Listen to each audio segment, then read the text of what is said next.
In this episode of Contributing to a Safer Ohio, we'll learn about the newly created Swipe to Donate Life phone app, which speeds up registration time for potential donors.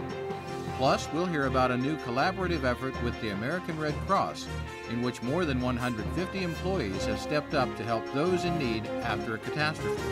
But first, we'll learn about a new pilot program through Ohio Homeland Security, in which explosive detection dogs have been provided to 3 universities in the state as part of the Safer Schools initiative. It's all coming up on this episode of Contributing to a Safer Ohio. The newest officer at the Ohio State University Police Division has 2 favorite things: working hard and an orange rubber ball. Rita, a female German Shepherd, is one of the 3 explosive detection canines to join law enforcement at public universities to enhance safety on campus and in the surrounding areas through a new pilot program of Ohio Homeland Security. The dogs are available to patrol their respective universities and assist surrounding communities upon request, conduct security sweeps of facilities before high-profile events, and respond to threats where explosive devices may be present. The Ohio State University, Bowling Green State University, and Youngstown State University were selected to receive a canine based on their geography and whether other explosive detection canines are in the area. The dogs endured 10 weeks of training to prepare for their new careers, 5 of which were spent with their assigned trainers. Gino, a male Belgian Malinois, was paired with patrolman Mark Melee to work at Youngstown State. Lieutenant John Stewart is the handler for Jerry, a male Belgian Shepherd at Bowling Green. Rita at Ohio State is partnered with Officer Joanna Shaw. In training, the dogs learn to sniff out the odor of explosive materials and indicate the scent's presence by sitting. Handlers learn to read their canine's actions, which can be tough. Is she excited because she smelled a cheeseburger, or is it an explosive device? Handlers also have to stay in great shape just to keep up with their new partners who are young, lean, and bursting with energy. It was intense. It was very long days. We did up to 4 to 5 sniffs a day. Going from location to location, we would start off at Ohio State and do like the horseshoe, the football stadium, go through there, learning how to, different areas to check. Then from there we would move on to like an auditorium, learn how to go through all the rows of seating, the stages, and then we would move to like a car dealership and walk around cars, learning the main points of cars to do a sniff. While the dogs are rewarded with treats, or in Rita's case, an orange rubber ball, the handlers receive a sense of accomplishment from contributing to a safer Ohio.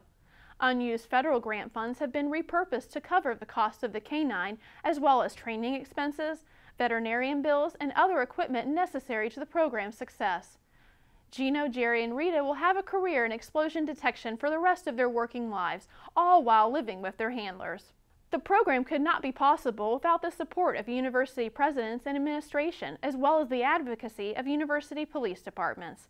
This was made clear by a letter from Bowling Green State University's president, Mary Ellen Mazie, to Ohio Department of Public Safety Director John Bourne, saying thank you for your generous contributions to our public safety department. I've always believed Youngstown State's been on the cutting edge of technology, getting things done. Not one to sit on my laurels. When I saw the opportunity to be part of this pilot project, and like I had mentioned earlier, I think that this project is going to have a profound effect on our entire state by the way we today have to work together.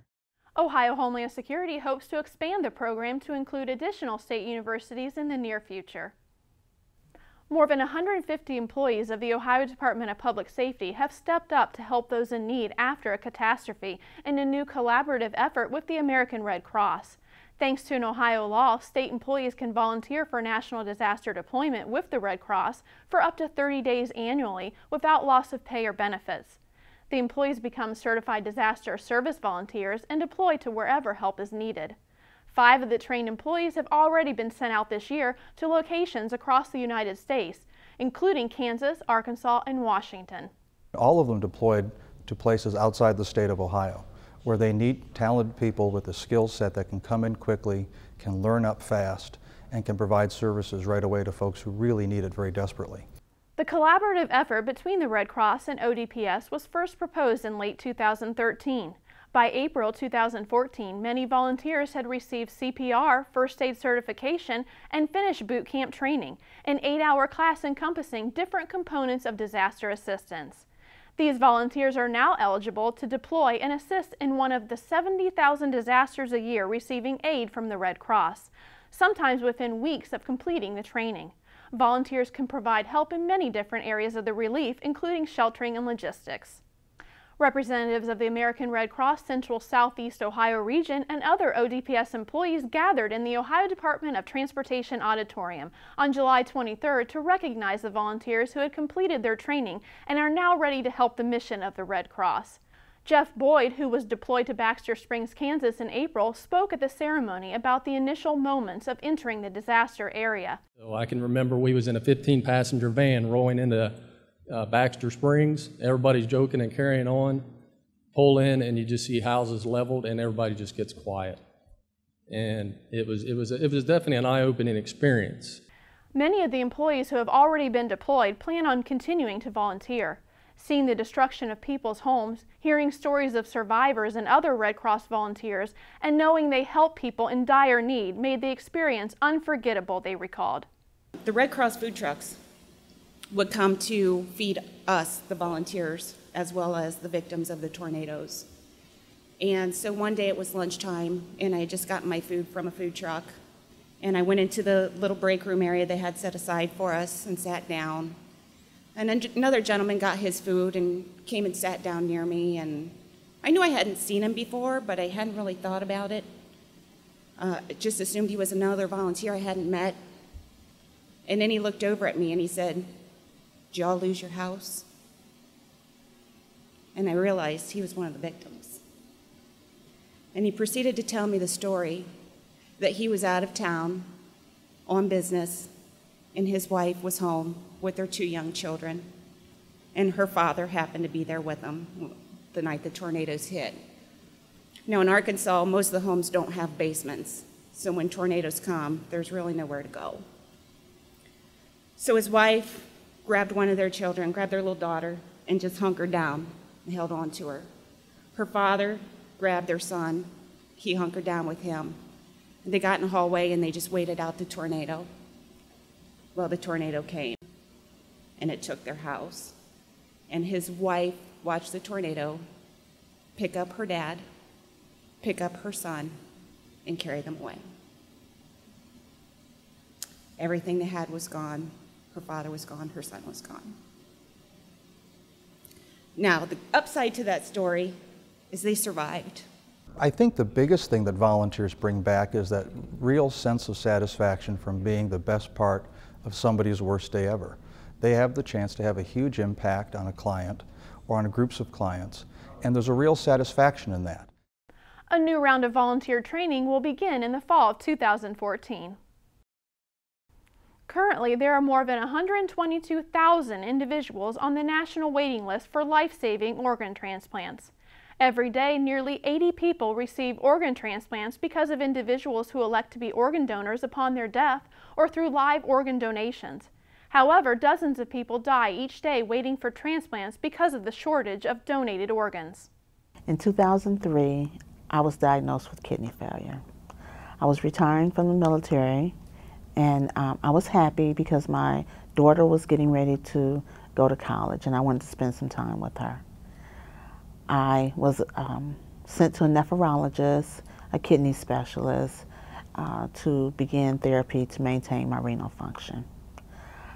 Just like in the military, I followed the doctor's orders. However, after 6 years, I was told I had to go on dialysis and or get a transplant. So unfortunately, I didn't have any family members who were a match or qualified to donate their kidney. So I joined tens of thousands of others on the national waiting list for a transplant. October 2011, I got the call, we may have a match. You know, so I called everybody and I was like, you know, start praying because I may have a match. And then they called me back and they was like, we have a match, come to Ohio State and, and get your kidney. In response to the need to educate the public on the benefits of organ donation and to increase participation in organ donor registry, 57 organ procurement organizations were established in the United States, and 4 of those are located in Ohio and represent the coalition known as Donate Life Ohio. An individual can save up to 8 lives through organ donation, and that is by donating their kidneys, their lungs, their heart, their liver, and their pancreas at the time of their death. And this gives an amazing gift to more than 123,000 Americans who are currently waiting for a life-saving transplant. The current method to become an organ donor entails providing the potential organ donor a paper form which they either fill out on site or take home and then mail to the BMV. However, this process is often time-consuming. Therefore, Donate Life Ohio recently requested the ability to swipe the potential donor's license or ID and then auto-populate much of the Ohio BMV organ donor online, dramatically reducing the amount of time required to register someone as an organ donor. Swipe to Donate Life is a really innovative app that was developed by the Ohio Department of Public Safety. Ohio is only going to be the second state in the nation that's going to have this kind of technology available that will enable people to register on site outside of going to the BMV. The new process will utilize the existing Ohio BMV online donor registry as the primary method personnel will use when interacting with a potential donor. But now the site will be able to accept data from a magnetic strip reader.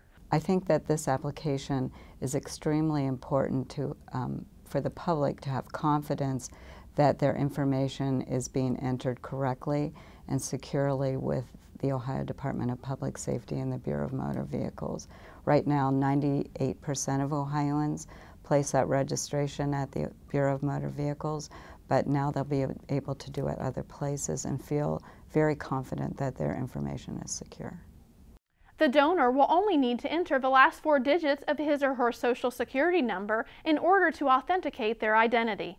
Once the individual's identity is authenticated, they will be able to register as a full or partial organ donor and have the ability to cancel the registration process at any time. After the registration is completed, the donor can access their registration through the BMV website and make changes. This gift of life has been a second chance to me. You know, every morning I wake up, I thank God, and I want people to know about organ transplants because I didn't know about it. I want people to be able to, help save someone's life because my organ donor is my hero. Through continuous partnerships, such as this with Donate Life Ohio and other new initiatives, the Ohio Department of Public Safety continues to contribute to a safer Ohio.